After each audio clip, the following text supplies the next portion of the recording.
आज का दिन ही खराब है। एक तो ड्राइवर ने छुट्टी ले ली, उसके वजह से फोन का नेटवर्क नहीं लग रहा है। क्या करूं, एयरपोर्ट के लिए लेट हो रहा हूं मैं। यहाँ तो कोई टैक्सी भी नहीं दिखाई दे रही है। रोको रोको रोको,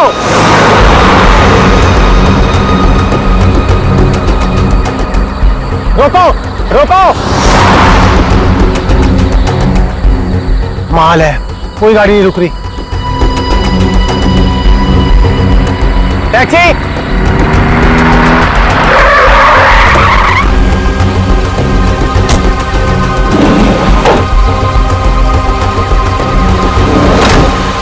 तो वैसे एयरपोर्ट चलोगे? अरे अजीब आदमी है, कुछ तो बोलो।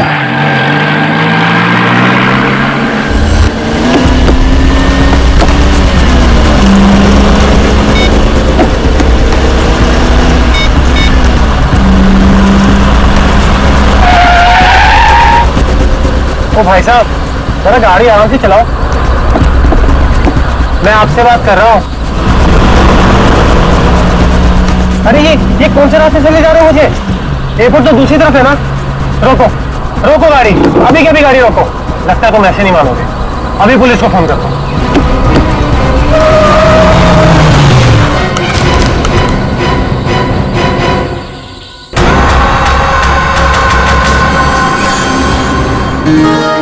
अभी तक यकीन नहीं हो पा रहा है सर। जिस एसीपी प्रद्युमन को हम सब अपना आदर्श मानते हैं, उनके साथ सीआईडी में एक दिन काम करने का मौका मिलेगा।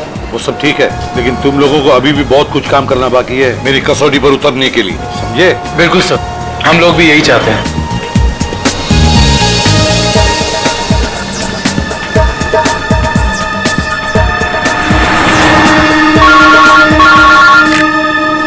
हेलो, एसीपी प्रद्युमन यहाँ। लाश कहाँ पर? ठीक है। क्या हुआ सर? एक लाश मिली है मदोरी बीच पर। बच्चा कहाँ गया? आदमी भी उसके पीछे था। जहां पर उस तरह के पत्थर हो। हाँ साहब, है ना, यहाँ से 5 किलोमीटर की दूरी पर ऐसी एक पहाड़ी है। 5 किलोमीटर की दूरी पर? ठीक है, थैंक यू। 5 किलोमीटर की दूरी पर पहाड़ी है। कभी एक काम करो, इस लाश को फोरेंसिक लैब भेज दो और इस आदमी ने जो जगह बताई है वहां जाकर के अच्छी तरह से पूछताछ करो, पता लगा, देखो कुछ पता चलता है क्या। कोई ना कोई सुराग तो जरूर मिलेगा। Yes sir.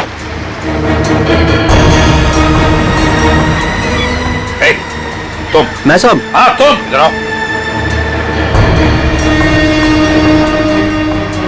आज दोपहर को तुम ही थे ना सिपेंडाइन होटल के बाहर? नहीं तो साहब। नहीं क्या? एक स्कूल जाने वाले बच्चे के पीछे लगे थे तुम?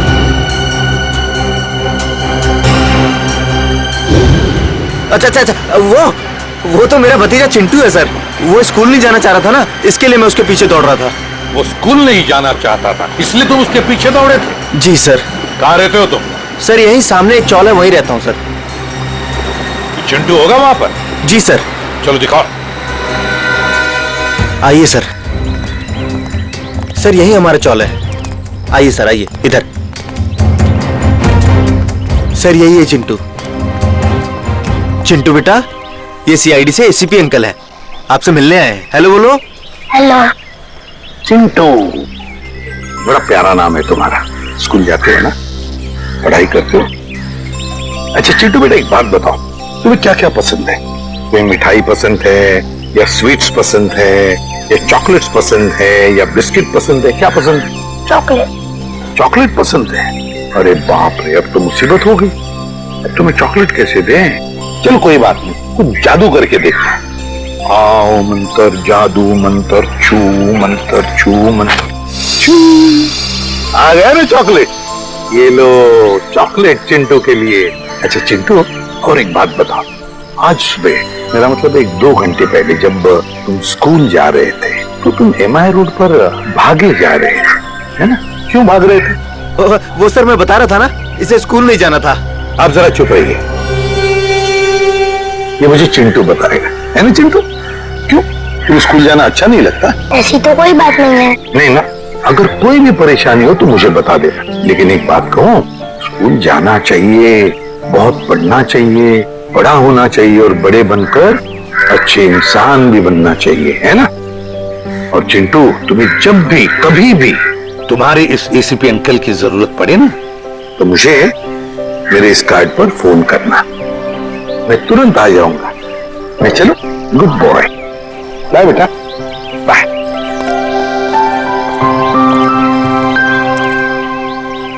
बाय चिंटू। ये चिंटू कुछ ना कुछ तो छुपा रहा है, कुछ ना कुछ तो गड़बड़ जरूर है।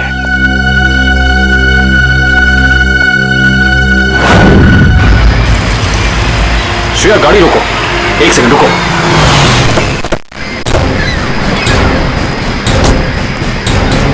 ये देखो, यहाँ पेड़ के नीचे खरोचों के निशान हैं। और ये एक गाड़ी के पेंट जैसा लगता है। हो ना हो यहाँ कुछ ना कुछ तो जरूर हुआ है। सर ये देखिए, टायर के निशान। हो सकता है वो मरने वाला गाड़ी में ही होगा और फिर गाड़ी यहाँ से नीचे गिर गई। आई सी, यहाँ भी निशान है, लेकिन यहाँ घसीटने के भी निशान है। ये देखो, यहाँ से लेके पूरे वहां तक ये घसीटने के निशान तो कोई और ही कहानी बयां कर रहे हैं श्रेया। मतलब खूनी ने पहले लाश को यहाँ से घसीट कर नीचे फेंका और उसके बाद उसकी गाड़ी को यहाँ से, मतलब वो खून को दुर्घटना का रूप देना चाहता था। खूनी इस खून को दुर्घटना दिखाना चाहता था, फिर उसे लाश का सिर काटने की जरूरत क्या थी? ये जवाब तो हमें सिर्फ उस गाड़ी से ही मिल सकता है। करण, गोताखोरों का इंतजाम करो। कुछ भी हो जाए, हमें ये गाड़ी इस समुंदर से बाहर निकालनी ही होगी। देखो कोई और सुराग मिलता है कि नहीं।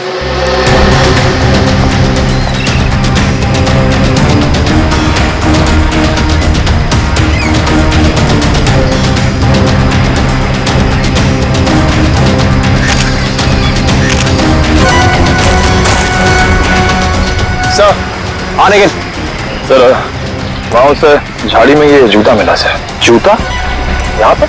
ये जूता बहुत महंगा लगता है। सर हो सकता है मरने वाले का हो। सही कह रही हो श्रेया। मतलब जब खूनी लाश को घसीट के नीचे फेंक रहा था, तब यहाँ पेड़ों से अटक के ये जूता नहीं रह गया। सर, खूनी ने पूरी की पूरी लाश यहाँ नीचे फेंक दी, उसके बाद एक पूरी की पूरी गाड़ी को भी यहाँ से धकेल दिया। वैसा तो हो नहीं सकता कि किसी ने देखा या सुना ना हो। सही कह रहे हो, पर यहाँ सुना हो। वो देखो चाय वाला, हो सकता है उसने कुछ सुना या देखा हो। चेक करते हैं।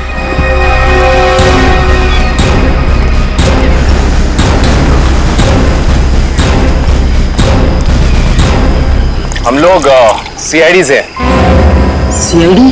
हाँ, वो कल रात में यहाँ एक खून हो गया है पीछे ज्वाला रोड पे, उसके बारे में पूछताछ करनी थी। आप में से किसी ने कुछ देखा या सुना हो? ज्वाला रोड पे? नहीं साहब, हम लोग तो ज्वाला रोड पे जाते ही नहीं है। क्यों? क्या अक्सर वहाँ पे ऐसी घटनाएं होती रहती हैं क्या? हाँ, मगर ये घटना कोई इंसान नहीं, वो आत्मा करती है। टैक्सी वाली आत्मा। टैक्सी वाली आत्मा? हाँ साहब, सुना है एक आत्मा टैक्सी चलाती है जो भोले भाले इंसानों को गाड़ी में बैठाकर उन्हें मार डालती है। ज्वाला रोड पर रात को टैक्सी बैठना मौत को दावा देने जैसा है। कैसी बातें कर रहे हैं आप? इस सदी में भी ऐसी अंधविश्वास की बातें? नहीं साहब, ये अंधविश्वास नहीं है। 3 दिन पहले मैंने खुद अपनी आंखों से देखा है।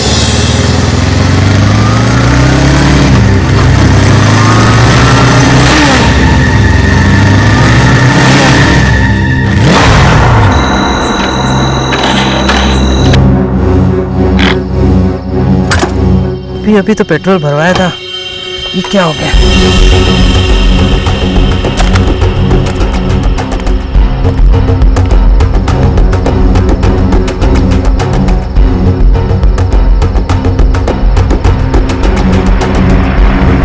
Taxi, taxi! ये क्या? बिना ड्राइवर की टैक्सी? ये कैसे हो सकता है? देखिए भाई साहब, ये आपका कोई वहम होगा। वहम नहीं है साहब, वो वही आत्मा वाली टैक्सी थी। वो तो अच्छा हो गया मैं उसमें बैठा नहीं, वरना आज आप लोग मेरे खूनी की तलाश कर रहे होते। खूनी आत्मा है या फिर कोई इंसान, ये तो उस लाश के जख्मों से ही पता चलेगा। तो मतलब आप लोगों को पता ही नहीं लग पाया कि किसकी लाश है? कोशिश कर रहे हैं सालों के साथ। जिस लाश का सर ही नहीं है, उसकी पहचान पता करने में थोड़ा बहुत वक्त तो लगता ही है ना सर। ऑफकोर्स, बिल्कुल। एनीवे, आप लोगों को कुछ पता लगा हो या नहीं लगा हो, लेकिन सालुखे ने अपना काम कर दिया। अच्छा, क्या पता लगाया सर आपने? ये देखो, ये फोटोग्राफ्स देख रहे हैं आप लोग? ये उन घावों के फोटोग्राफ्स हैं जो इस आदमी के शरीर पर मिले थे, और ये सारे घाव इस आदमी के मरने के बाद इसके शरीर पर आए। इसका मतलब इस इंसान की मौत इन जख्मों से नहीं हुई है? नहीं केविन, इस आदमी की मौत तभी हो गई थी जब इसकी गर्दन इसके धड़ से अलग की गई थी। और खूनी ने जब इसे पहाड़ के ऊपर से नीचे समंदर में फेंका तब ये निशान आए होंगे। बिल्कुल दया। शायद किसी तलवार या बड़े चाकू का इस्तेमाल किया है खूनी ने इस जुर्म को अंजाम देने के लिए। बेशक, अगर किसी तलवार या किसी चाकू का इस्तेमाल किया होता तो मुझे इसकी गर्दन के नीचे यहाँ पर तलवार या चाकू का निशान मिलता। सालुंके साहब, अगर चाकू से नहीं काटा तो फिर इसकी गर्दन अलग कैसे की? भाई, कोई बहुत ही ताकतवर इंसान है ये खूनी। उस खूनी ने एक ही झटके में इस बेचारी की गर्दन इसके धड़ से उखाड़ कर अलग कर दी। अरे बाप रे, मुझे तो लगता है ये काम उसी टैक्सी वाली आत्मा का होगा। अरे यार, ये इसका मतलब मुजरिम ने खून करने का ये तरीका इसलिए चुना ताकि ये आदमी भी मर जाए और हम इसकी पहचान भी ना कर सके। गलतफहमी है खूनी को, चाहे खूनी खुद को कितना ही होशियार क्यों ना समझ रहा हो। सीआईडी किसी न किसी तरीके से रास्ता निकाल ही लेती है। बिल्कुल दया, और हमें एक रास्ता मिल भी गया है जो हमें इस आदमी की पहचान भी बताएगा और उस खूनी तक भी पहुंचाएगा। कैसा रास्ता साहब? एक मिनट, ये जूता जो आपको क्राइम सीन पे मिला है और ये इसी आदमी का जूता है, और इस जूते के नीचे हमें क्या मिला है वैभव? इस जूते के नीचे हमें स्याही मिली है जिसका इस्तेमाल प्रिंटिंग प्रेस में किया जाता है, जैसे मैगजीन या न्यूज़पेपर की। प्रिंटिंग प्रेस की स्याही? क्राइम सीन के पास एक प्रिंटिंग प्रेस है तो सही, शायद वहां से हमें कुछ पता चल जाए। Let's go. दया। हाँ सर। एक मिनट, तुमसे बात करनी है। आप लोग जाओ। क्या हुआ सर, कुछ कहना बाकी रह गया क्या? हाँ दया, ये यानी कार्ड तुम अभिजीत को दे देना। क्या है सर, मैं खोल के देखूं? हाँ, देख लो।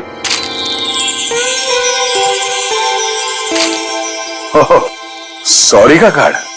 हाँ यार, वो एक्चुअली क्या है, पिछले केस में मैंने अभिजीत को कुछ ज्यादा ही उल्टा सीधा बोल दिया यार, so you know I am feeling. हाँ सर, ये बात तो है। तो कोई नहीं सर, हो जाता है कभी कभी ऐसा। नहीं यार, पर होना नहीं चाहिए। Abhijit is very sweet, you know. तुम यार दे देना, एक कार्ड दे देना। सर, ये काम आप खुद क्यों नहीं कर लेते? अरे नहीं यार दया, मैं उसके सामने ये सब बोल नहीं पाऊंगा यार। तुम मेरा इतना सा काम नहीं कर सकते यार दया। नहीं सर, आपका ये काम हो जाएगा। थैंक यू दया। कल तूने टीवी कार की रेस देखी यार? लाल वाली गाड़ी ने एकदम हवा से बातें कर। मुझे काली गाड़ी का ड्राइवर ना बहुत ज्यादा अच्छा लगा। बस 15 सेकंड पहले उसकी गाड़ी बिगड़ती नहीं ना, रेस तो वही जीतता। क्या बात है, लगता है आप लोगों को कार रेसिंग देखने का बहुत शौक है। थोड़ा बहुत है, लेकिन आप लोग कौन है? सीआईडी। सीआईडी? बोलिए सर, हम आपकी क्या मदद कर सकते हैं? आप लोग कोई ब्रोशर वगैरह छपवाना चाहते हैं क्या? जी नहीं, ऐसी कोई बात नहीं। हम लोग एक खून के सिलसिले में यहाँ पे आए हैं। खून? हाँ, खून। दरअसल हमें यहाँ पास के समंदर में एक लाश मिली है जिसका सर कटा हुआ है। बाप रे। जी, और ये उसी लाश का जूता है जिस पर प्रिंटिंग प्रेस में इस्तेमाल होने वाली स्याही लगी है, और ये वही स्याही है जिसका इस्तेमाल आप लोग करते हैं अपनी अखबार छापने के लिए। हमारे यहाँ तो कोई इस तरह का जूता नहीं पहनता सर। पर शायद इस तरह का कोई आदमी आया हो 2-3 दिन पहले जिसने ऐसे जूते पहने हो। कुछ याद है तुम लोगों को?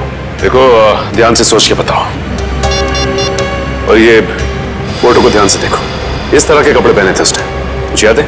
शुक्रवार के दिन कुछ लोग आए थे जिन्होंने इस तरह के कपड़े पहने हुए थे। अच्छा, कौन लोग थे ये? वीबिज कॉर्पोरेट्स करके एक कंपनी है जो हमारी इस प्रिंटिंग प्रेस को खरीदना चाहती है, इसी सिलसिले में। ओह, वीबिज कॉर्पोरेट।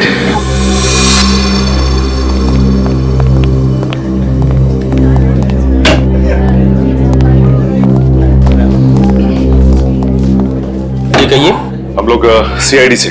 सीआईडी हमारे ऑफिस में? जी, शायद आपके ऑफिस में से किसी का खून हुआ है, उसी की तहकीकात हमें यहाँ ले आई। किसका खून हुआ सर? यही तो पता करना है। क्यों, आप लोगों को नहीं मालूम है किसका खून हुआ? जी नहीं, क्योंकि उस लाश का सर गायब था। लाश का सर गायब था? ये इतनी बेरहमी से कर? जी हाँ, और हमें शक है कि जिस आदमी का खून हुआ है वो इसी ऑफिस में काम करता था। करण सर, ये है उस आदमी का जूता, पहचानते हैं आप लोग? ये तो अविनाश जी का जूता है, पिछले हफ्ते ही बनवाया था उन्होंने। और इस तरह के कस्टमाइज्ड डिजाइनर जूते तो वही पहनते हैं। खून हो गया उनका? मुझे तो यकीन ही नहीं हो रहा है। लगता तो ऐसे ही है। अच्छा ये बताइए कि क्या शुक्रवार की रात अविनाश बिंजलपुर की प्रिंटिंग प्रेस में गया था? हाँ, हम सब लोग साथ में गए थे, लेकिन 10 बजे वहां से निकल गए थे। अच्छा, अविनाश ने वहां से कोई टैक्सी वगैरह ली थी क्या? जी नहीं, उन्होंने कोई गाड़ी नहीं ली थी, वो तो अपनी गाड़ी से गए थे। इस अविनाश की किसी से कोई दुश्मनी वगैरह? जी उन्होंने कोई बताया तो नहीं था, लेकिन पिछले कुछ दिनों से उन्हें धमकी भरे फोन आ रहे थे। कौन कर रहा था? जी उन्होंने मुझे इसके बारे में कुछ नहीं बताया था और ना ही पुलिस में कोई कंप्लेन की थी, लेकिन मुझे लगता है ये उसी का काम होगा। ठीक है दिव्या, ये मोबाइल कंपनी में फोन करके पता करो अविनाश की कॉल रिकॉर्ड्स। Yes sir. ये अविनाश रहता कहाँ था? अविनाश जी का घर यही है ना? हाँ हाँ, ऑफिस वालों ने तो यही एड्रेस दिया था।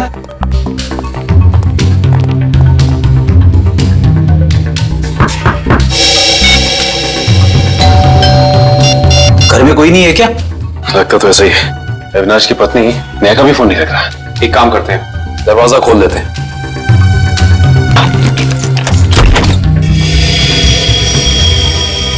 वाकई घर में कोई नहीं है। कहीं ऐसा तो नहीं कि किसी ने नेहा जी को भी? चोर चोर कोई है, पुलिस को फोन करो। रिलैक्स मैडम, हम लोग सीआईडी से। सीआईडी से है तो क्या हुआ? आपको कोई हक नहीं है इस तरह से किसी के घर में घुसने का। माफ कीजिए, आप नेहा जी है ना, अविनाश की पत्नी? हाँ। देखिए हम लोगों ने काफी कोशिश की आपको फोन करने की, लेकिन आपका फोन लग ही नहीं रहा था। बहुत बार फोन करने की कोशिश की? जी हाँ, और बाहर इतनी घंटी बजाने के बावजूद जब आपने घर का दरवाजा नहीं खोला तो हमें मजबूरन आपके घर में दाखिल होना पड़ा। हाँ, वो मेरे फोन की बैटरी खत्म हो गई थी और मैं अभी अभी तीर्थ यात्रा से वापस आई हूँ। आखिर बात क्या है? अच्छा ये बताइए कि अविनाश से आपकी आखिरी बार कब बात हुई थी? हो गए 2-3 दिन। वहाँ पे फोन का नेटवर्क नहीं आ रहा था, इसीलिए बात नहीं हो पाई। आप लोगों को अविनाश से मिलना है ना, तो शाम को आइए ना, वो इस वक्त ऑफिस में होंगे। नेहा जी, एक बुरी खबर है, आपके पति अविनाश जी अब इस दुनिया में नहीं रहे। क्या? अविनाश, ये सब क्या हो गया? नेहा जी प्लीज संभालिए अपने आप को, प्लीज संभालिए।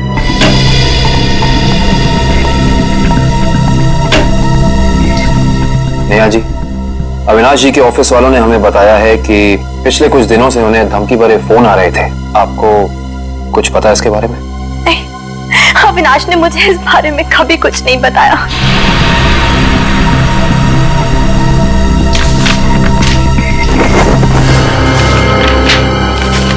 सर,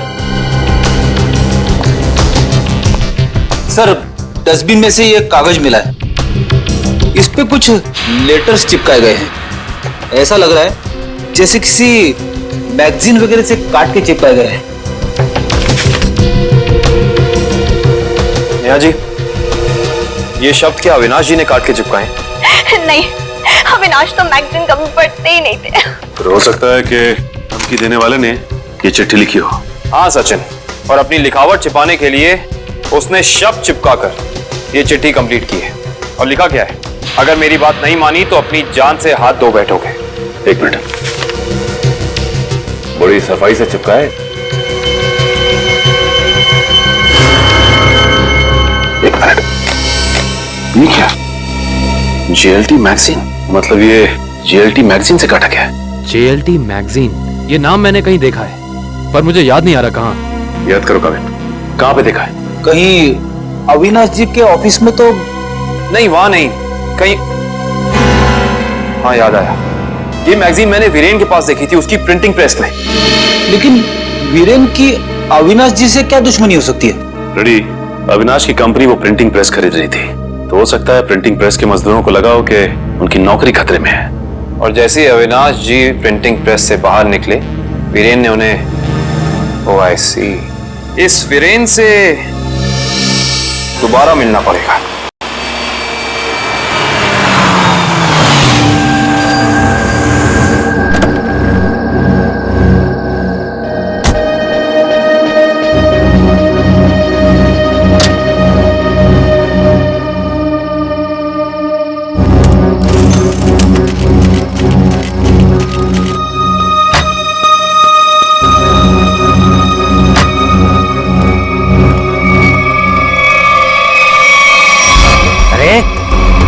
बदतमीजी है, चेहरे पे लाइट क्यों मार रहा है?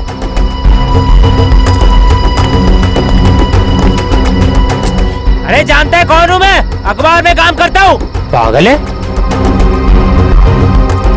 रात को भी यार आदमी। लगता है ऐसे नहीं मानेगा तू। आज घर मार खा के जाने का इरादा लेके आया तू। तेरी तो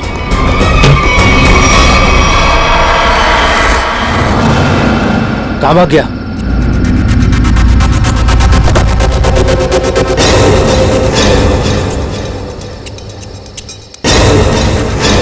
कहाँ भाग गया?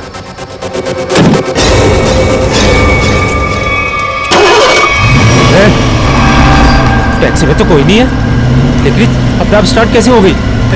मेरे ऊपर क्यों चला रहा है? बचाओ, लेके जा यार। रोक ले, मेरे ऊपर रोक ले। एक काम करो करण, दिव्या सर जरा फुटेज निकालो, तब तक हम लोग गाड़ी चेक कर लेते हैं।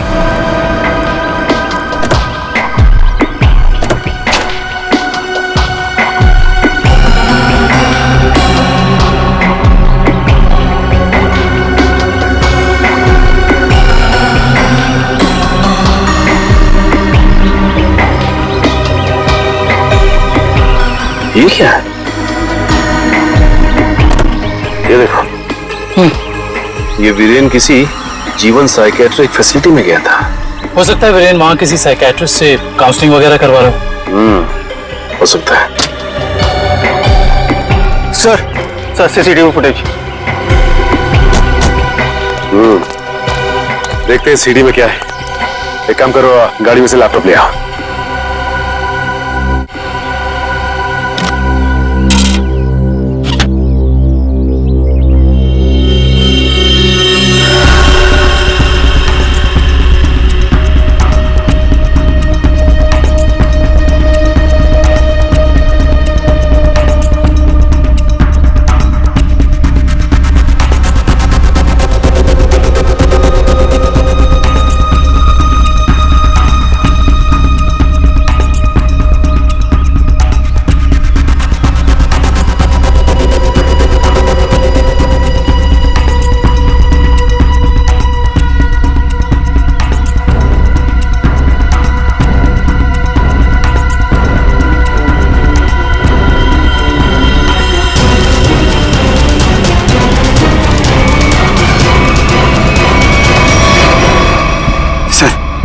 देख लिया आप लोगों ने?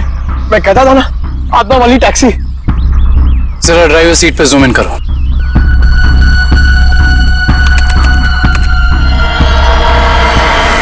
ओह माय गॉड, ये नहीं हो सकता। ड्राइविंग सीट पे तो कोई है ही नहीं। सर अब तो आप लोगों को सबूत मिल गया है कि आत्माएं होती है। पंकज, ना तो आत्माएं होती हैं और ना ही कोई दूसरी दुनिया। ये कुछ और ही है, कुछ और ही।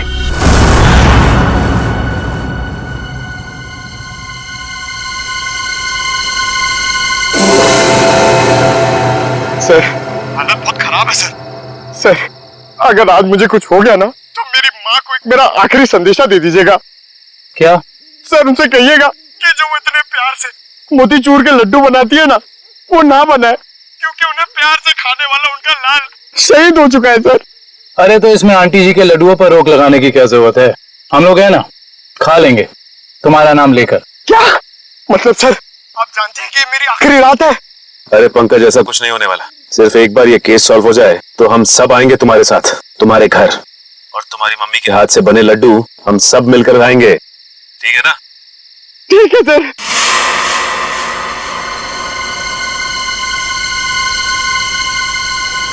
पंकज, शायद कोई आ रहा है। हे भगवान, सर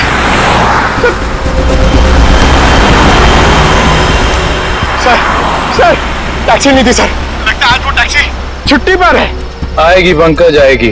सब्र कर, सब्र का फल मीठा होता है। फल इतना भी नहीं मीठा होना चाहिए कि जान ले ले सर।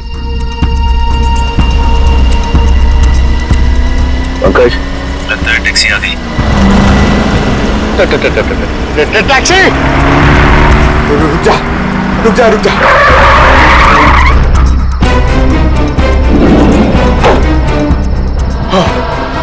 थैंक गॉड, इस टैक्सी में ड्राइवर है। चलो भैया।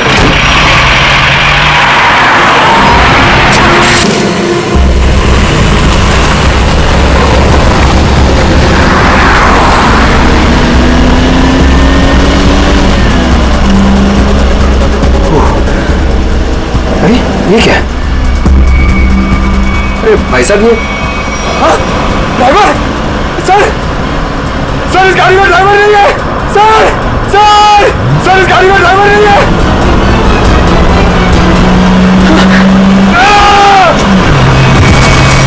अरे ये पंकज टैक्सी से कूद गया।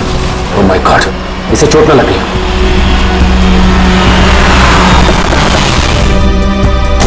पंकज पंकज पंकज उठो। तुम ठीक हो ना? Pankaj you okay? Sir sorry, मैं अपनी जान बचाने के लिए उस टैक्सी से कूद गया सर, मैं देर नहीं बैठ पाया। मगर ऐसा क्या हुआ उस टैक्सी में? सर उस टैक्सी का ड्राइवर हवा में गायब हो गया सर, उस टैक्सी में कोई ड्राइवर ही नहीं है। अरे पंकज ऐसा कैसे हो सकता है? ये तुम्हारा वहम तो नहीं है? ये मेरा वहम नहीं है सर, मैं अपनी जान बचाने के लिए कूदा हूँ सर, ये मेरा वहम नहीं है। ड्राइवर ही नहीं है उस टैक्सी में सर। टैक्सी सीधी गई है? हाँ सर वही गई है। टैक्सी सीधी गई है तो फिर कोई टेंशन नहीं, हमारे साथ ही उस तरफ है। अब तक तो टैक्सी वाला पकड़ा भी गया होगा। It's okay. रेडियो श्रेयत, मैंने तुम्हें कहा था कि निकलिस पॉइंट पे रुको। तुम लोग यहाँ चले आए? ये वहां कोई टैक्सी आई क्या? नहीं तो वहां पे तो कोई टैक्सी नहीं आई। ऐसा कैसे हो सकता है? ये सड़क तो बिल्कुल सीधी है, ना कोई राइट ना कोई लेफ्ट, तो फिर टैक्सी गायब कहाँ हो सकती है? सर हम पिछले 3 घंटों से वहीं इंतजार कर रहे हैं, वहाँ कोई टैक्सी नहीं आई। सर कहीं उस ड्राइवर की तरह वो टैक्सी भी तो गायब नहीं हुई? नहीं पंकज नहीं, ना ही ड्राइवर गायब हुआ है और ना ही कोई टैक्सी। ये जरूर कुछ और ही चक्कर है, हम लोगों की आंख में धूल झोंकने का चक्कर। सर कहीं ऐसा तो नहीं कि उस टैक्सी वाले ने टैक्सी कहीं छुपा दी हो? नहीं फ्रेडी, ये नहीं हो सकता। ये एक ही रास्ता है और यहाँ पे ना टैक्सी छिपाई जा सकती है और ना गायब हो सकती है। सर एक चीज तो मैं आपको देना ही भूल गया, ये देखिए सर, ये मुझे सीट के नीचे मिला था टैक्सी में। अविनाश का ड्राइविंग लाइसेंस। इसका मतलब है कि जिस रात अविनाश का खून हुआ उस वक्त उसका ये वॉलेट उसी टैक्सी में छूट गया था। ये क्या? ये तो बिल्कुल वैसा ही पास है जैसे हमें वीरेन की गाड़ी में से मिला था, साइकेट्रिक क्लिनिक का पास। इस वीरेन और अविनाश का कुछ तो संबंध जरूर है उस साइकेट्रिक क्लिनिक से। मगर सर वो टैक्सी? श्रेया, टैक्सी ऐसे अचानक गायब नहीं हो सकती। एक काम करते हैं, इस रास्ते का चप्पा चप्पा छान मारते हैं, टैक्सी जरूर मिलेगी। चलो देखते हैं कच्चा रास्ता कहाँ जाता है। शायद इसी कच्चे रास्ते पर आकर वो टैक्सी गायब हो गई। हाँ दुष्यंत, तो वैसे भी रास्ता काफी सुनसान है। अरे ये क्या? ये तो डेड एंड है।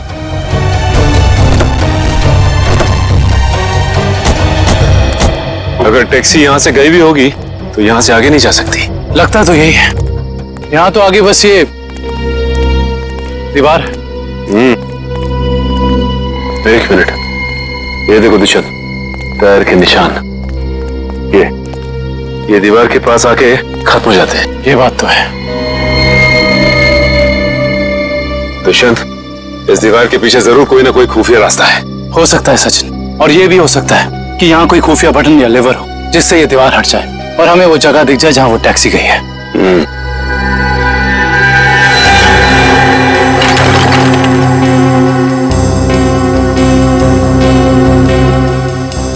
या तो कोई भी ऐसी जगह नहीं है जहाँ पे लिवर या फिर कोई बटन लगा हो।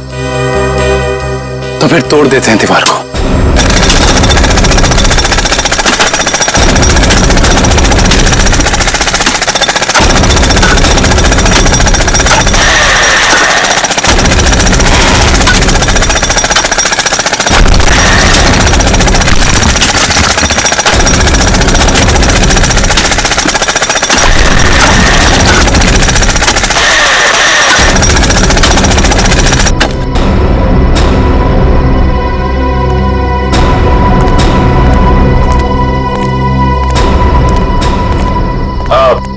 तुम लोग जा सकते हो।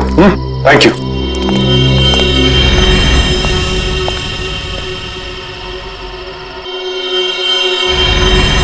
ओह माय गॉड, तो ये वो जगह है, मगर टैक्सी तो दिख नहीं रही। इसका मतलब यहाँ से बाहर निकलने का कोई दूसरा रास्ता भी है। लगता है ये है वो दूसरा रास्ता। यहाँ से बहुत प्लानिंग के साथ किए जा रहे हैं ये काम, और इसी प्लानिंग की कोई ना कोई कड़ी हमें यहां जरूर मिलेगी।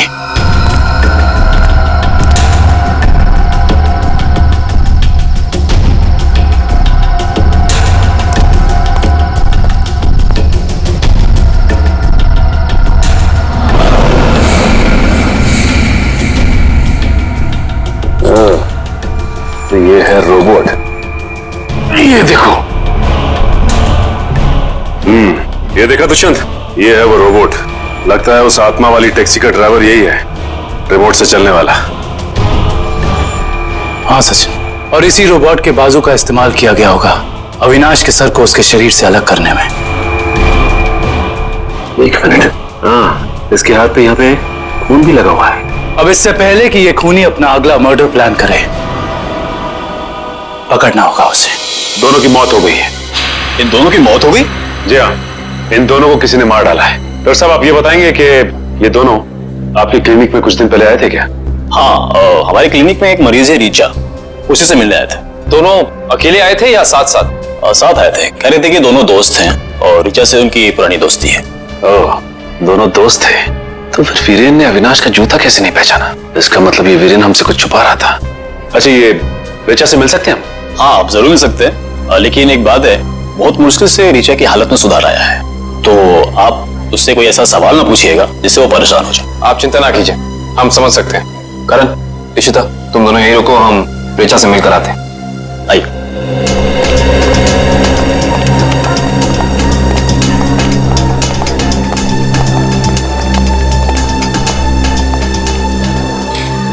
रीचा, रीचा देखो तुमसे कौन मिलने आया है। हेलो रीचा, मेरा नाम काविन है, ये सचिन है और ये फ्रेडी। हम तीनों सीआईडी के लिए काम करते हैं। सीआईडी? जी हाँ। ऋचा जी, इन फोटोज को ध्यान से देखिए। इन्हें पहचानती हैं? ये आपके दोस्त अश्विन और ये वीरेन। ये दोनों कुछ दिन पहले आपसे मिलने आए थे ना? देखिए ऑफिसर, मुझे नहीं लगता है कि रीचा आपके सवालों का जवाब दे पाएगी। प्लीज डॉक्टर, खूनी तक पहुंचने के लिए हमारा रीचा जी से बात करना बहुत जरूरी है। खूनी? हाँ ऋचा, खूनी। तुम्हारे इन दोनों दोस्तों का खून हो गया है। इसके बारे में कुछ बता सकती हो हमें?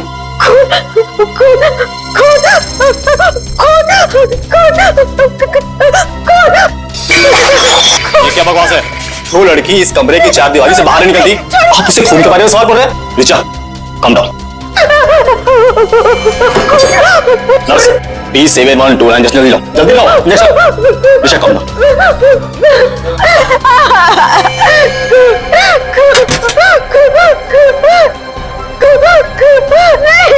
छोड़ो, छोड़ो मुझे।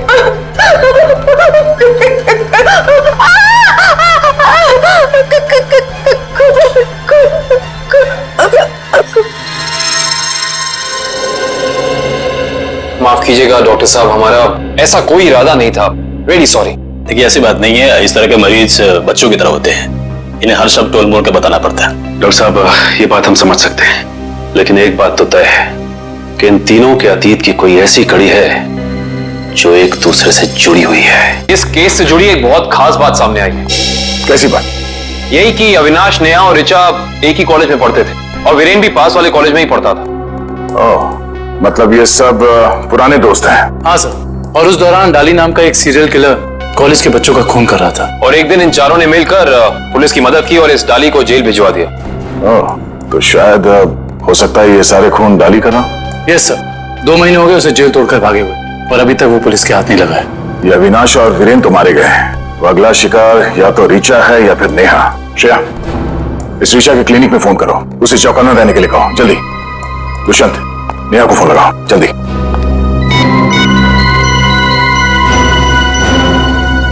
नहीं सर, नेहा फोन नहीं उठा रही। नेहा फोन नहीं उठा रही? कहीं ये खूनी नेहा तक पहुंच तो नहीं गया? देखिए, आपको कुछ गलतफहमी हुई है। मुझे छोड़ दीजिए।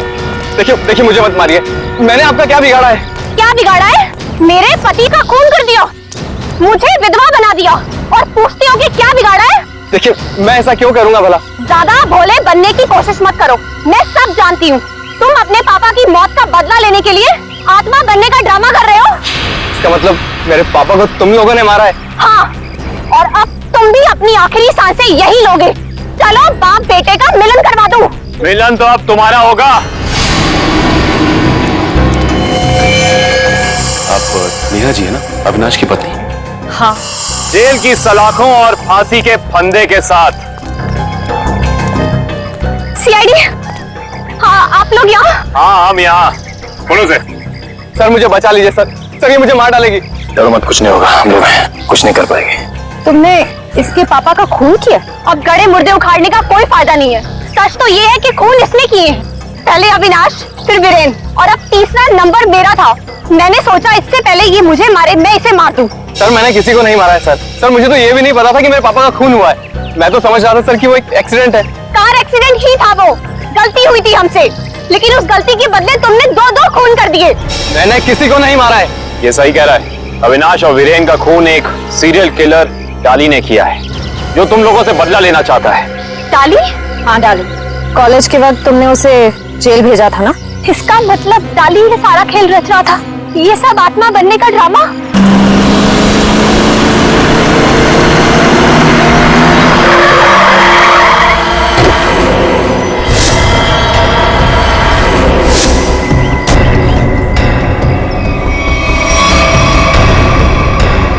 पापा आप, ये कैसे हो सकता है? वो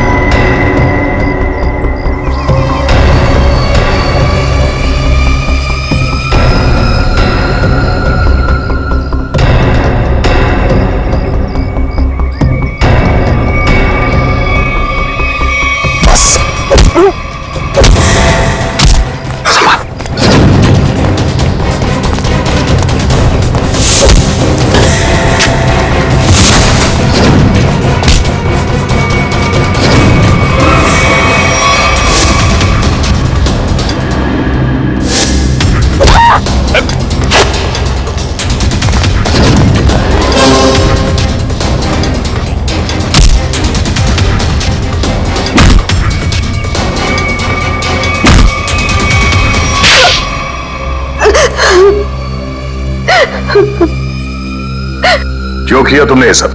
हाँ? सर 4 साल पहले हमारी ग्रेजुएशन पार्टी की रात अविनाश ने बहुत शराब पी रखी थी। मेरे लाख मना करने के बाद भी वो नहीं माना, लेकिन फिर भी उसने जिद की कि वो ड्राइवर सीट पर बैठेगा, और वो बैठ गया। उसके बाद जो हुआ, उस हादसे ने मेरी जिंदगी को झंझोड़ कर रख दिया।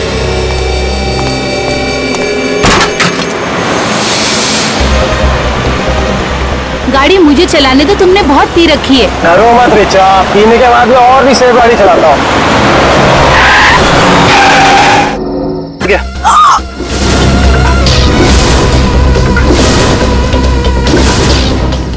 अविनाश, तुमने इसकी जान ले ली। कहा था ना तुम्हें, मुझे गाड़ी चलाने दो।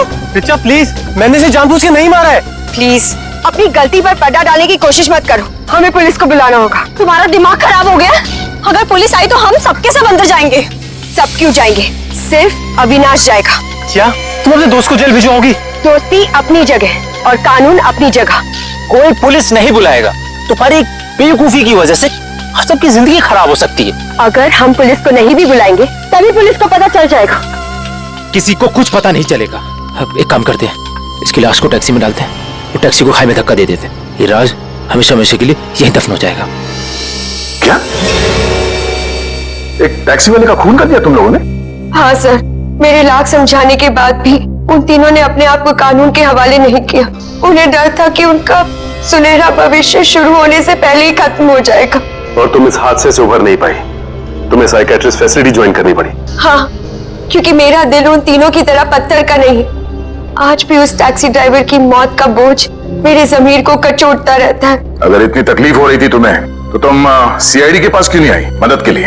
हाँ? मैं आना चाहती थी, मगर जब मैं नेहा के पास गई तो इन तीनों ने मुझे धमकी दी कि अगर मैं आप लोगों के पास आई तो वो लोग मुझे भी मार डालेंगे। अच्छा, तब भी तुमने सीआईडी के पास आना ठीक नहीं समझा? मेरे डैड एक वर्ल्ड क्लास रिसर्चर थे। उन्होंने एक नई तकनीक का आविष्कार किया था, जिससे गाड़ियां रिमोट कंट्रोल की मदद से चलाई जा सकती हैं। अच्छा, इसलिए बदला लेने के लिए तुमने एक ऐसी टैक्सी का इस्तेमाल किया जो रिमोट से चलती है, जिसमें एक रोबोट बैठा था। हाँ, जैसे मेरी जिंदगी भी एक टैक्सी की वजह से बर्बाद हो गई, उन तीनों का भी अंत उस टैक्सी की वजह से ही हो। मगर जब हमारा ऑफिसर पंकज टैक्सी में बैठा था, तब तुमने उस रोबोट को गायब कैसे किया? पेनिटली हुआ केमिकल के जरिए। उसका असर इतना खतरनाक होता है कि खुद ब खुद देखते ही देखते अपने आप चीजें नष्ट हो जाती है, कुछ कुछ एसिड की तरह। बहुत लंबी प्लानिंग की थी तुमने खून करने की, मगर क्या फायदा हुआ? हाँ, पकड़ी गई ना। अगर पहले सीआईडी के पास आती मदद के लिए तो शायद तुम्हें फांसी नहीं होती। हाँ, क्या बनी? कुछ पता चला? सर, उस बच्चे चिंटू के बारे में सब कुछ पता चल गया है। क्या? उसके माँ बाप गांव में रहते हैं, लेकिन बेहतर पढ़ाई के लिए उसके माँ बाप ने उसके चाचा के घर शहर भेज दिया। लेकिन पैसे के लालच में इस चाचा ने उस बच्चे से बाल मजदूरी कराना शुरू कर दिया। चाचा चिंटू से बाल मजदूरी करवाता है? बाल मजदूरी? तो फिर ऐसे चाचा की एक ही जगह हो सकती है, एक ही जगह, काल कोठरी। गंदे नाले के कीड़े बच्चे पे हाथ उठाता है। हाँ? अरे तुम कहां भाग के जा रहे हो चाचा जी? तुम्हें तो जेल में जाकर पत्थर तोड़ने हैं। अच्छा, करेक्ट, ले जाओ इन दोनों को। थैंक यू एसीपी अंकल, मुझे यहाँ काम करना बिल्कुल अच्छा नहीं लगता था। देखो चिंटू बेटा, तुम्हें कोई काम करने की जरूरत नहीं है, समझे? तुम स्कूल जाओगे, अच्छी तरह से पढ़ाई करोगे और बड़े बन जाओगे। और सिर्फ तुम ही नहीं, तुम्हारे सारे दोस्त भी, और उन सब का ख्याल हम रखेंगे, है ना? तो बताओ, खूब खूब पढ़ाई करोगे ना? हाँ, मैं बड़ा होकर आपकी तरह एक सीआईडी ऑफिसर बनूंगा और जुम्मन को मिटा दूंगा। अरे वाह! चलो, इस बात पर हम तुम्हें चॉकलेट खिलाएंगे और चाहिए तो आइसक्रीम भी खिलाएंगे, और जो कुछ मांगोगे वो सब देंगे, तुम्हें भी और तुम्हारे इन दोस्तों को भी। चलो बच्चों, चलो इन्हें ले चलो।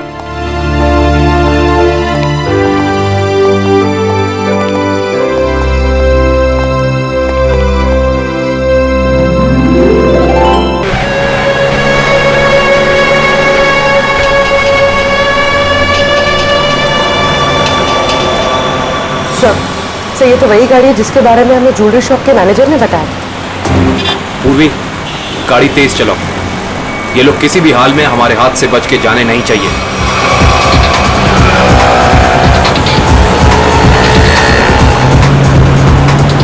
ठीक है, ये देख तो अपना कोई पीछा कर रहा है बहुत देर से यार। सीआईडी? ये कहां से आ गए? गाड़ी भगा।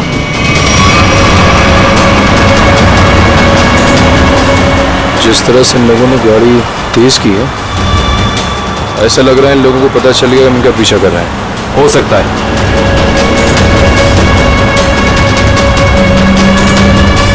जल्दी कर, जल्दी कर।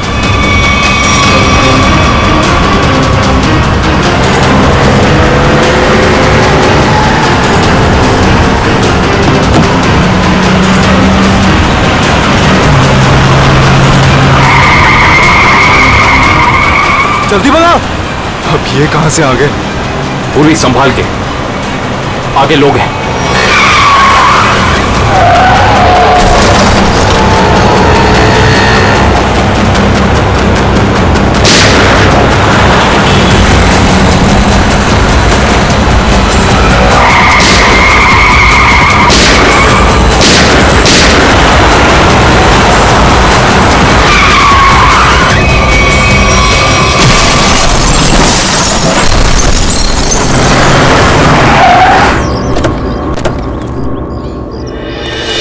फोन करके भागने का यही नतीजा होता है। एम्बुलेंस को फोन करो, चेक करो, देखो कोई सुराग मिलता है कि नहीं।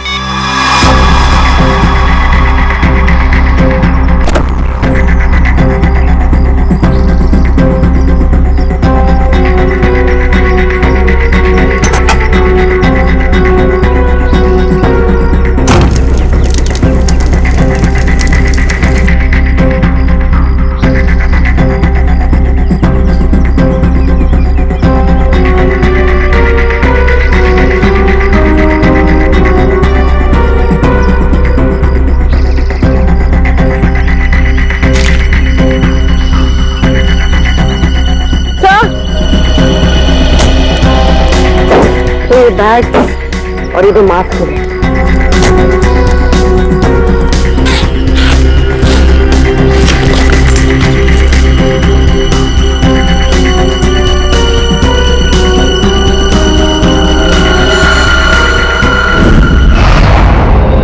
सर,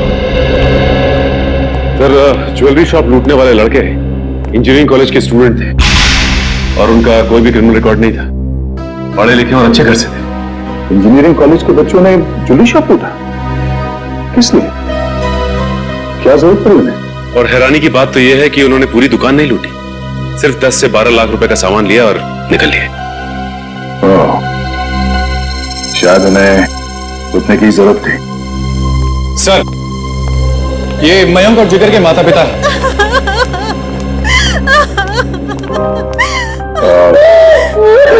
माफ कीजिए, ऐसे समय पे आप लोगों को यहाँ पे बुलाना पड़ा। हम आपके बच्चों के बारे में कुछ पूछना चाहते हैं।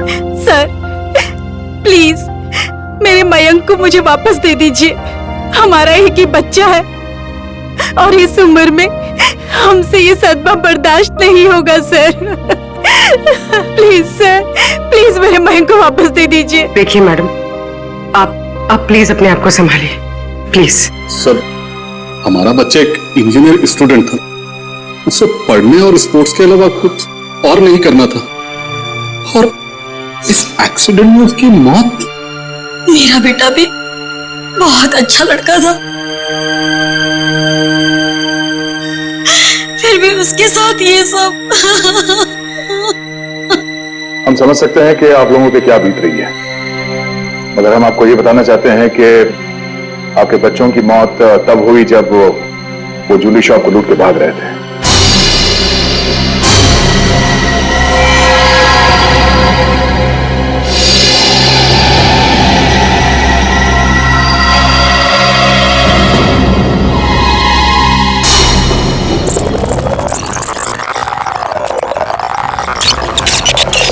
अरे अरे ये कौन हो तुम लोग?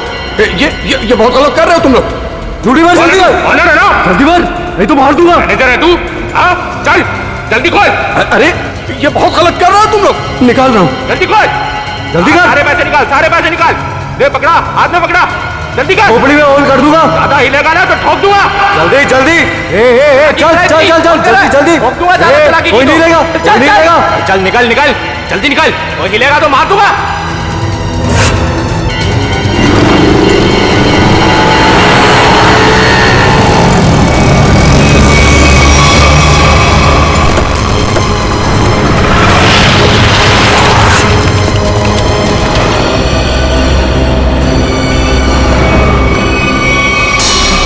चुप रहिए आप लोग कुछ भी इल्जाम लगा देंगे और हम मान लेंगे। हमारे बच्चों का एक्सीडेंट हुआ है और आप उन पर इल्जाम लगा रहे हैं। हर माँ बाप अपने बच्चों को अच्छा ही समझते हैं, लेकिन वो बाहर क्या करते हैं वो खुद जानते हैं। सच को मानना पड़ेगा, लोगों ने देखा है, गवाह है, सबूत है। सर बहुत छोटी रकम है, इससे ज्यादा तो बच्चे जब फॉरेन घूमने जाते थे वहां उड़ाकर आ जाते हैं। अरे हमारे बच्चों को चोरी करने की कोई जरूरत नहीं है, वो हमसे मांग सकते थे। मांग सकते थे, लेकिन जिस गलती को छुपाने के लिए उन लोगों ने ये चोरी की, शायद उसका कारण आप लोगों को बताना नहीं चाहते हो। देखिए, मेरा बेटा जिगर बहुत अच्छा लड़का था, जरूर उसको किसी ने उकसाया होगा, वो ऐसा कभी नहीं कर सकता। देखिए मैडम, सच्चाई तो यही है कि अपराध हुआ है। मयंक और जिगर ने ज्वेलरी शॉप को लूटा है। अब हमें यह देखना है कि उन्हें इस पैसे की जरूरत क्यों थी, किसको देना था। हा?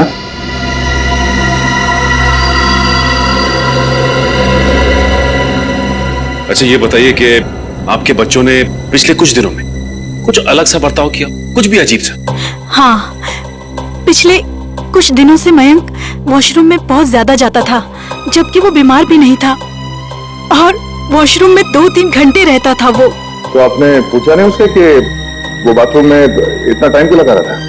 जब भी मैं उससे पूछती, वो मेरी बातें टाल देता था। आफरीदी, क्या? ओह, ठीक है। तो सर आफरीदी का फोन था। उस कार का पता चल गया है जो जिगर और मयंक चला रहे थे। वो किसी ईशन का नाम के आदमी की है। सुन, शाम को 6 बजे अगर मेरे पैसे गैरेज नहीं पहुंचे ना, तो 7 बजे मेरे आदमी वहां पे पहुंचेंगे। फिर जो वहां पे तोड़फोड़ होगी ना, उसका जिम्मेदार तू होगा। तू समझा?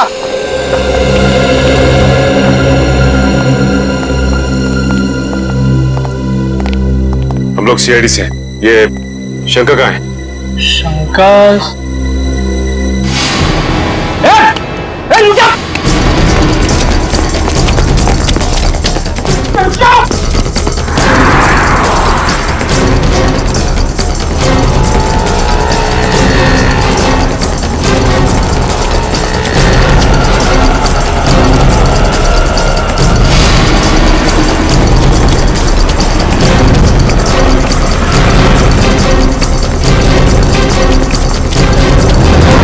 बहुत भाग लिया तू, अब तेरी रेस यही खत्म होती है। नहीं साहब, नहीं, मारना नहीं। मैं सब सच बताता हूँ साहब, सब बताता हूँ। आंखें खोल के देख, ये मयंक और जिगर है। इन दोनों को दी थी ना कार तुमने दुकान लूटने के लिए? हाँ साहब, यही दोनों गाड़ी लेके गए थे, पर माँ कसम साहब, मुझे नहीं पता था कि ये दुकान लूटने के लिए मुझसे गाड़ी लेके जा रहे हैं। मुझे तो बोला भाड़े पे गाड़ी चाहिए, गोवा जाना है, दे दिया। और साहब अपना तो धंधा ही है भाड़े पे गाड़ी देना, चुराई हुई। लेकिन साहब पुरानी गाड़ी खरीदना और बेचना। ये चोरी की गाड़ियों का धंधा करता है और तुम लोग इसका साथ देते हो। सर हमें कुछ नहीं पता, हम तो बस अपनी मजदूरी के पैसे लेते हैं और कुछ नहीं सर। हाँ सर, ये सच कह रहा है। सर हम इस बारे में कुछ नहीं जानते। ठीक है पंच, इससे इसकी सारी डिटेल ले लो, बाकी का पता तो हम लगा ही लेंगे।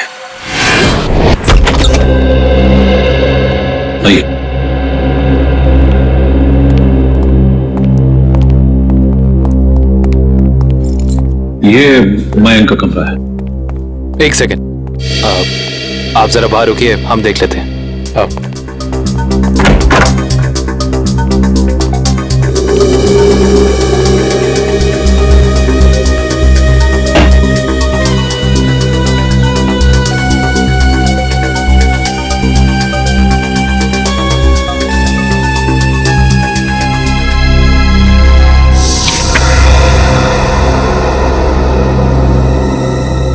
पैम्पलेट्स, ये पैम्पलेट्स,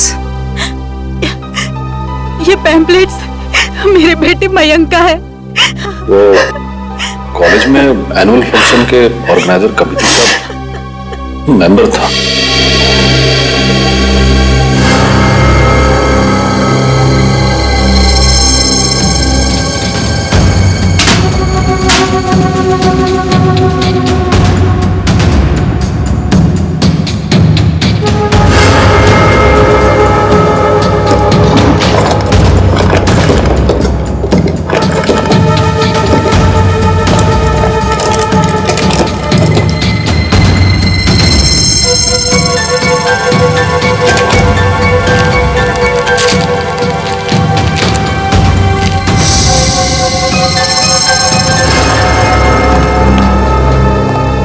ये इन चीजों को पहचानती हैं आप?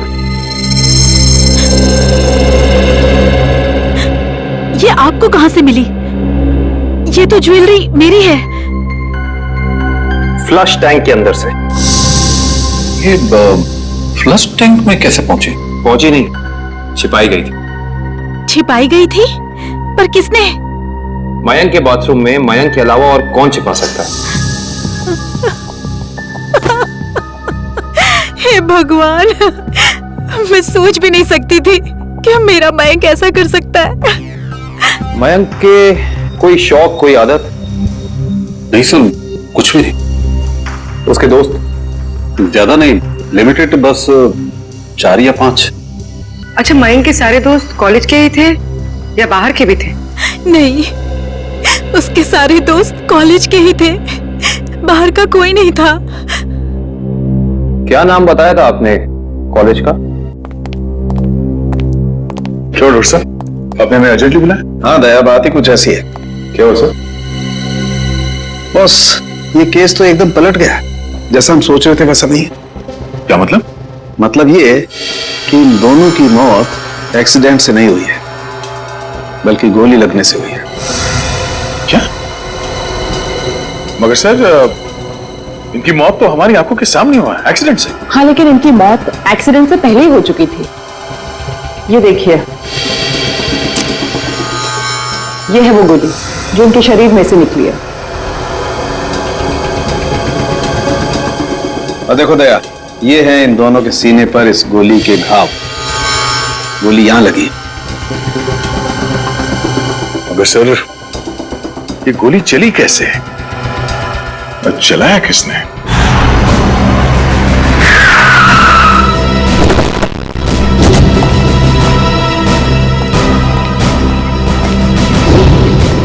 सर, हमारी गाड़ी उनकी गाड़ी के ठीक पीछे थी। उनकी गाड़ी का बैलेंस बिगड़ा, स्टीयरिंग पर से कंट्रोल छूटा और गाड़ी इस दीवार से आके टकरा।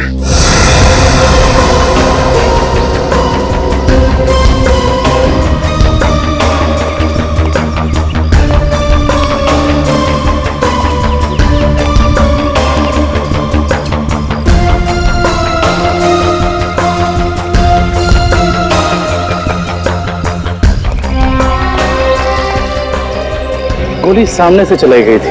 सर, गोली तो हम पीछे से चला रहे थे और वो भी टायर पे। तो फिर गोली सामने से आई कैसे? गोली अगर सामने से चली थी तो इसका एक ही मतलब हो सकता है, गोली चलाने वाला यहीं कहीं सामने की तरफ छुपा हुआ होगा। मगर श्रेया, सामने तो दूर दूर तक कोई था ही नहीं।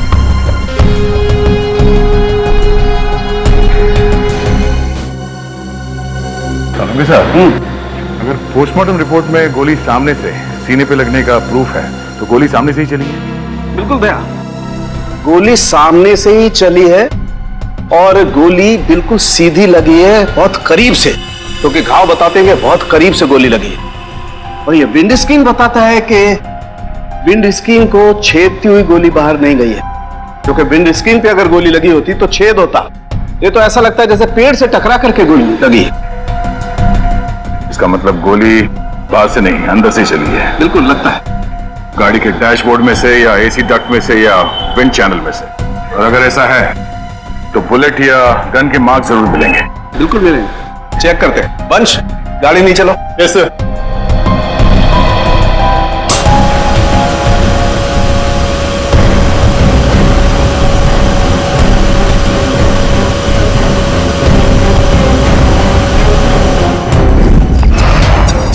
अश्विन, क्या यार, बोला था ना कि सारे पोस्टर्स और बैनर लग जाने चाहिए, अभी तक नहीं हुआ।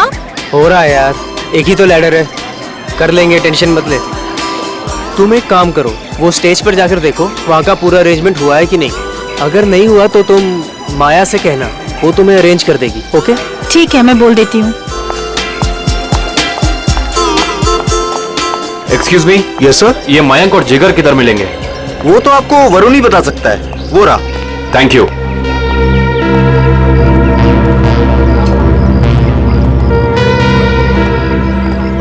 Excuse me. हाय, हम प्रीमियर क्लोथिंग की तरफ से हैं, आपके इस फेस्टिवल के स्पॉन्सरशिप की तरफ से। हाय। हाय। कहिए, how can we help you? देखिए, हमें आपकी ऑर्गेनाइजिंग कमेटी के मेंबर से मिलना था। आई मीन मयंक और जिगर से इस स्पॉन्सरशिप की डील के बारे में कुछ बातचीत करनी थी। कोई खास रीजन ना हो तो आप लोग हमें बता सकते हैं। दरअसल बात यह है कि हम उन्हीं दोनों से डील कर रहे थे, तो हमने सोचा कि स्पॉन्सरशिप की सारी बातें उन्हीं से हो जाए। मगर मयंक और जिगर तो कॉलेज में दिखे ही नहीं। आई मीन शायद आए नहीं। कब तक आएंगे वो, कुछ खबर? No news. मैंने भी उन्हें कांटेक्ट करने की कोशिश की है, लेकिन उनके फोन कॉल्स कनेक्ट नहीं हो रहे। ऐसा कैसे? हम भी ट्राई कर रहे थे, लेकिन उनके फोन से कोई रिप्लाई नहीं आया, हर बार नो रिप्लाई। कमाल की बात यह है कि मयंक और जिगर खुद स्पॉन्सरशिप के इतने पीछे पड़े थे, तब हो नहीं रही थी। देखिए, थोड़ा अर्जेंट है, अगर आज ये एग्रीमेंट साइन नहीं हुआ तो ये डील कैंसिल हो जाएगी। आई मीन ये हम स्पॉन्सर नहीं कर पाएंगे आपको, और इन दैट केस ये फेस्टिवल आप लोगों को कैंसिल करना पड़ जाएगा। नो नो, आप ऐसा मत कहिए प्लीज। हम लोगों ने बहुत मेहनत की है, कॉलेज की प्रेस्टीज का सवाल है। Of course. आप एक काम कीजिए, आप विक्की से जाके मिल लीजिए, तो वो आपको जिगर और मयंक के बारे में पूरा सही बताएंगे। वो उनके काफी क्लोज है। आप विक्की का एड्रेस और फोन नंबर दे दीजिए, हम उसे मिल लेते हैं।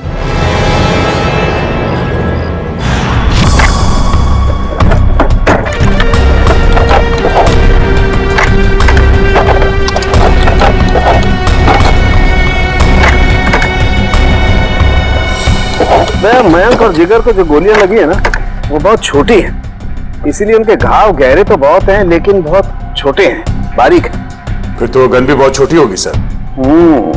छोटी होगी।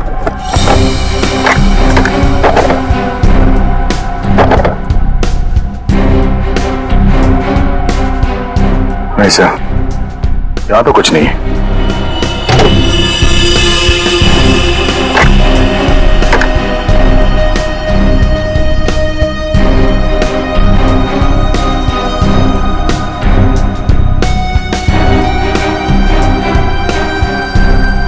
सर यहाँ पे भी कुछ नहीं है। यहाँ पर कुछ नहीं है तो एक काम करो, इंजन चेक करो, उसमें भी फिट किया जा सकता कुछ। सलूंगी सर, ये तार यहाँ अलग से लटक रहा है, किसी फिटिंग के साथ इसका कोई कनेक्शन नहीं है। ये तार जा कहाँ रहा है दया? सर, इसका एक सिरा तो यहाँ एक्सीलेटर से कनेक्टेड है और ये दूसरा सिरा ये तो साइड मिरर की तरफ जा रहा है सर। साइड मिरर की तरफ जा रहे हैं दया, तो फिर साइड मिरर चेक करना पड़ेंगे दोनों।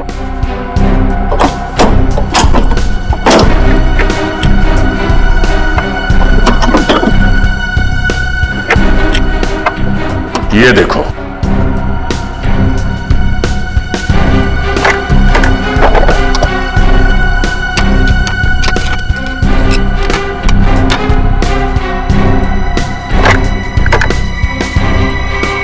ये देखिए सर, गन यहाँ है। इसका मतलब है एक्सीलेटर दबा, स्प्रिंग के जरिए ये ट्रिगर खींचा और गोली चल गई।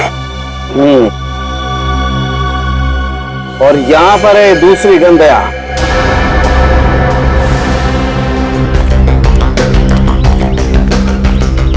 विक्की। हाँ विक्की, आप लोग? सीआईडी। सीआईडी? क्यों? घबराए हो क्यों लग रहे हो? अरे नेचुरल है, किसी शरीफ आदमी के घर में सीआईडी आएगी तो बंदा घबराएगा ही।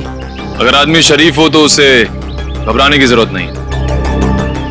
बताइए क्या काम है?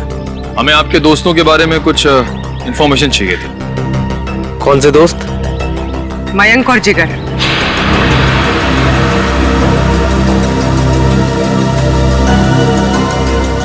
मयंक और जिगर? क्या हुआ उन्हें? उनकी मौत हो गई। What? Oh no! किसी ने गोली मारकर उन दोनों की हत्या कर दी। वो आपके बहुत अच्छे दोस्त थे ना, आप उनके बारे में हमें कुछ बता सकते हैं? मुझे इस बारे में कुछ नहीं पता सर। जितना पता है उतना ही बता दीजिए। उनका कोई ऐसा सीक्रेट जो उन्होंने शेयर किया हो, या कोई ऐसी बात जिससे उनको टेंशन हो, कोई ऐसा आदमी जिससे उन्हें खतरा हो। ऐसी बातें अक्सर दोस्तों के बीच में छिपी नहीं रहती, है ना? सर हम सिर्फ अच्छे दोस्त थे, हमने आज तक कभी कोई ऐसी बात शेयर नहीं करी। थोड़ा दिमाग पे जोर डालो, शायद कुछ याद आ जाए। नहीं सर, ऐसी कोई बात हमारी कभी नहीं हुई। ठीक है, तो आप जा सकते हैं। हाँ, पर कुछ भी अगर याद आया ना, कुछ भी, हमें बताना ना भूलिएगा, समझे? जी सर।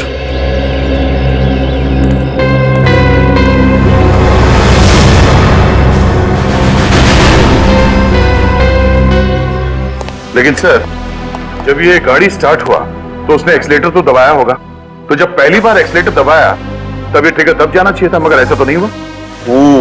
ऐसा नहीं हुआ, और वो क्यों नहीं हुआ मैं बताता हूं तुम्हें। ये देखो, ये तार इस एक्सीलेटर से कुछ इस तरीके से बांधा गया है कि जब एक्सीलेटर दबे, ये तार इस मोटर से एक राउंड लिपट जाए। और जब जब एक्सीलेटर दबता था ये तार इस मोटर से लिपटता चला जाता था। और एक मौका ऐसा आया ये तार कस गया, ट्रिगर दब गया और गोली चल गई। और ये काम किसी बहुत ही इंटेलिजेंट आदमी का है। कौन हो सकता है वो?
पैसा कहाँ है?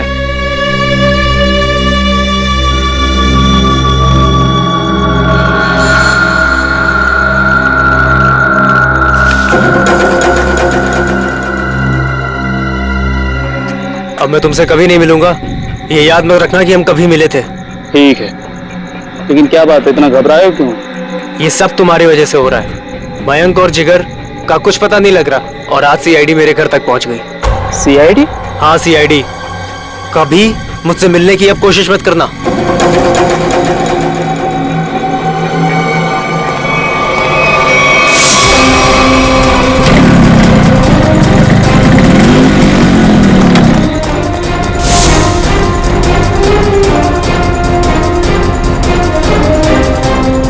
कौन हो तुम लोग? सीआईडी। अब बताओ कि मयंक और जिगर के साथ तुम दोनों का क्या रिश्ता है और तुम दोनों ने उनका खून क्यों किया? खून हो गया? मयंक और जिगर का? कैसे? ये तो अब तुम दोनों बताओगे। बोलो। सर मुझे कुछ नहीं पता सर। सर इसके बॉस अक्का से पूछो, उसको सब मालूम होगा सर।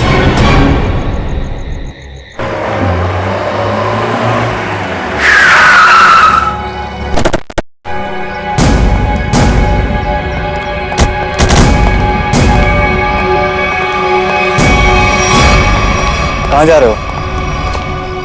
अंदर। कोई प्रॉब्लम है? किससे मिलना है? अक्का से मिलना है। क्यों? उनसे कहो कि सीआईडी आई है उनसे मिलने। जाओ।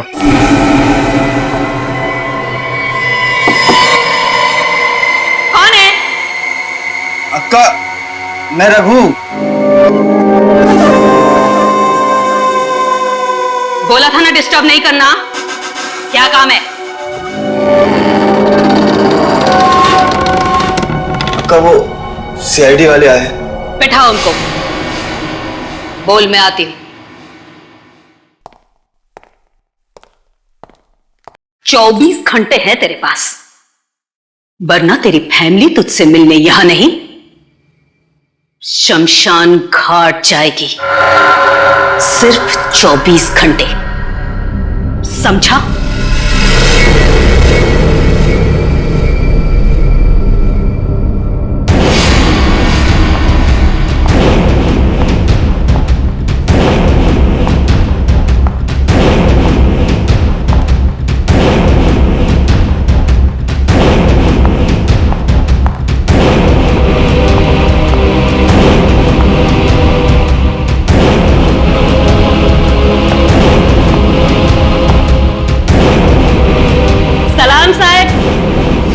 बैठिए।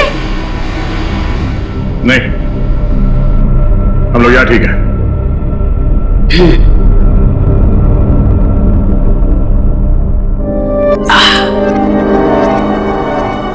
बोलो साहब, क्या काम है? मयंक और जिगर को जानती हो? जानती हूँ। क्यों मारा उन दोनों को? साहब, खोटी बात मुझे चलती नहीं।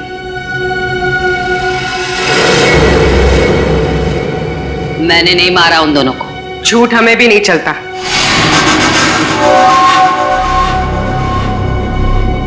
छोकरी तीखी जबान है तेरी, इसे आप समझाओ ना इसे।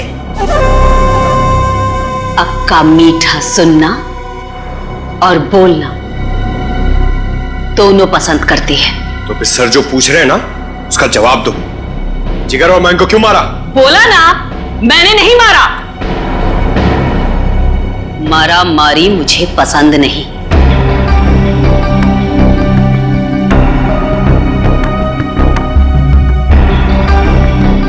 दुख है मुझे, वो दोनों जवान लड़के मर गए। कैसे जानती थी उन दोनों को? जानती तो मैं आपको भी हूं साहब। जो यहां इस क्लब में एक बार आ जाता है, मैं उसे नहीं भूलती। क्यों आते थे वो यहाँ पर? अब डांडिया खेलने तो आते नहीं थे। यहां लोग आते हैं पत्ते खेलने। वो भी पत्ते खेलने ही आते थे। हार गए। जो उनकी जेब में था वो भी, और जो मुझसे उधार लिया था वो भी। 10 लाख। 100% ठीक कहा तूने छोकरी। पूरे 10 लाख हारे वो साहब। और फिर तुमने उन्हें मार दिया, है ना? बोला ना एक बार। नहीं मारा मैंने।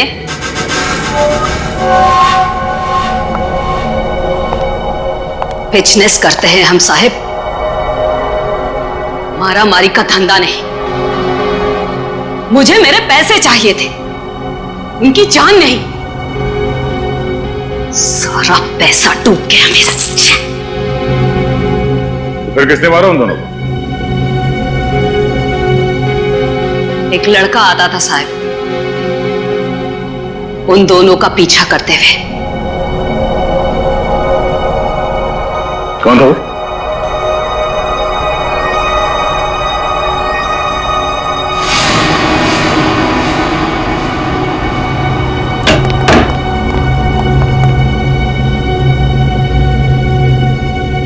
अक्का की जासूसी करता है।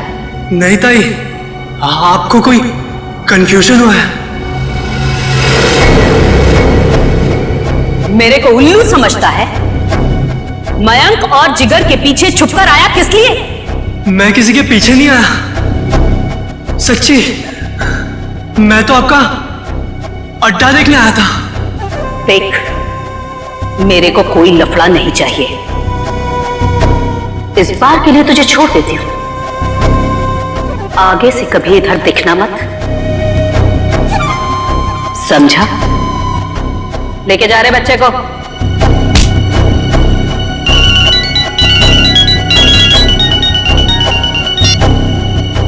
हाँ बोल रहे। उसका स्केच बनवा सकती हो हमारे लिए? टाइम नहीं है मेरे पास। टाइम नहीं है? गैर कानूनी जुए का अड्डा चलाती हो तुम यहाँ पे, हैं? अगर उस धंधे पे बड़ा सा ताला लग जाए तो फिर तो तुम्हारे पास टाइम ही टाइम होगा। कैसी बातें करते हैं आप साहब?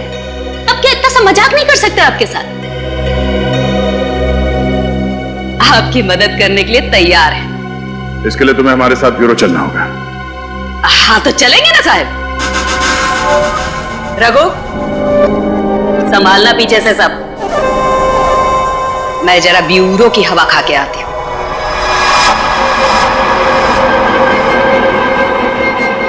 सर ये तो हितेश है, मैंने इसे शंका के गैराज में देखा था।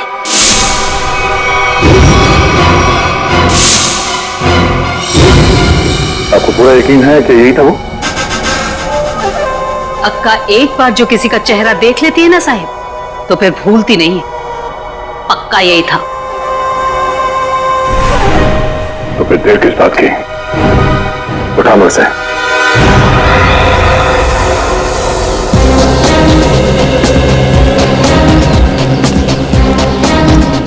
इनसे पूछते हैं। अरे भाई साहब। हाँ जी। ये मैकेनिक हितेश कहाँ रहता है? वो उस तरफ, उस गली में।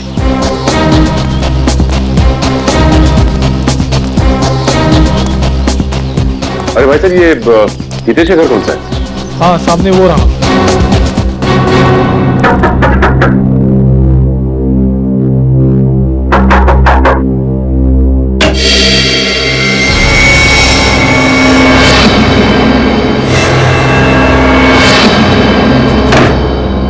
सर अब क्या हो गया? अब क्या किया मैंने? तुम्हें घबराने की जरूरत नहीं। हमें हितेश से मिलना है, बुलाओ उसे। सर हितेश तो घर पर नहीं है। कहाँ गया? पता नहीं कहाँ गया, पर कल से घर भी नहीं आया। ऐसी कोई जगह जहां वो अक्सर जाता है? हाँ सर, हो सकता है अपनी बहन से मिलने गया हूँ। बहन का एड्रेस? बहन का एड्रेस, हाँ, A45 शीतल नगर।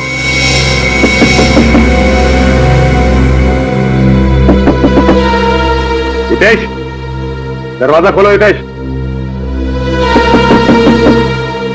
हितेश दरवाजा खोलो। हमें पता है कि तुम अंदर हो। बहुत हो गया।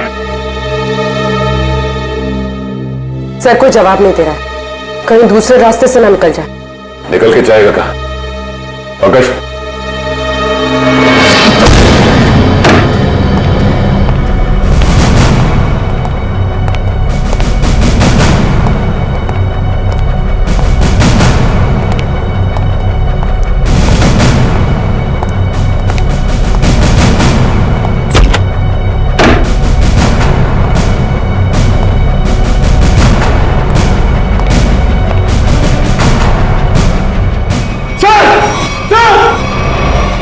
पंकज,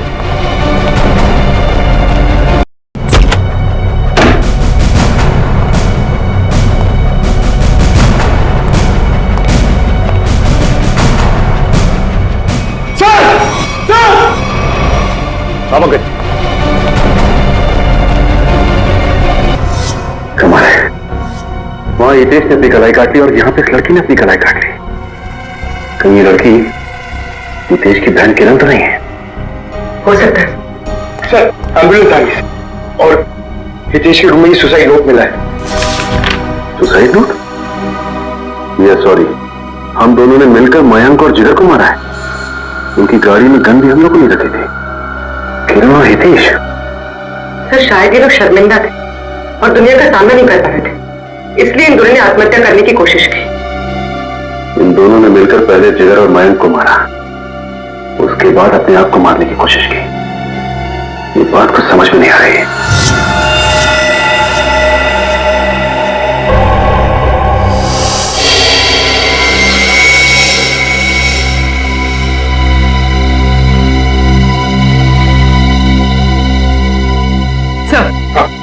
सर किरण के घर से कुछ फोटोज मिली है।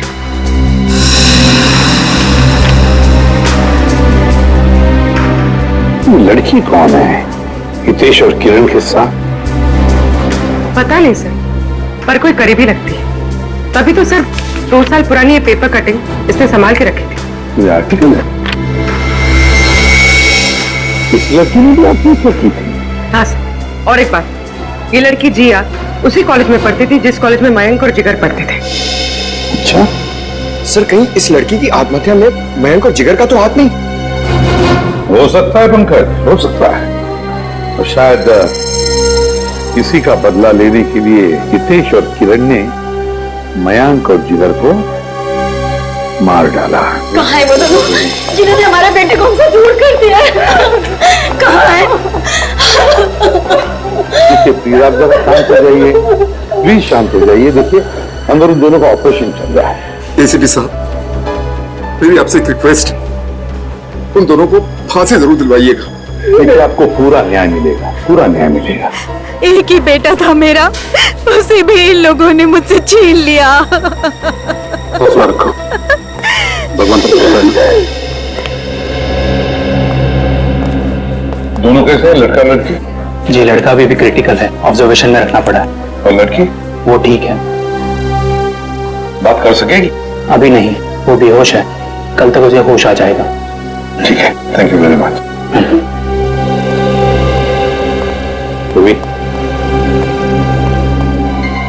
कड़ी नजर रखो इन दोनों पर, देखो कहीं भाग न जाए ये लोग। बस कल सुबह तक का इंतजार है, कल सुबह तक का।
नजर जाएगी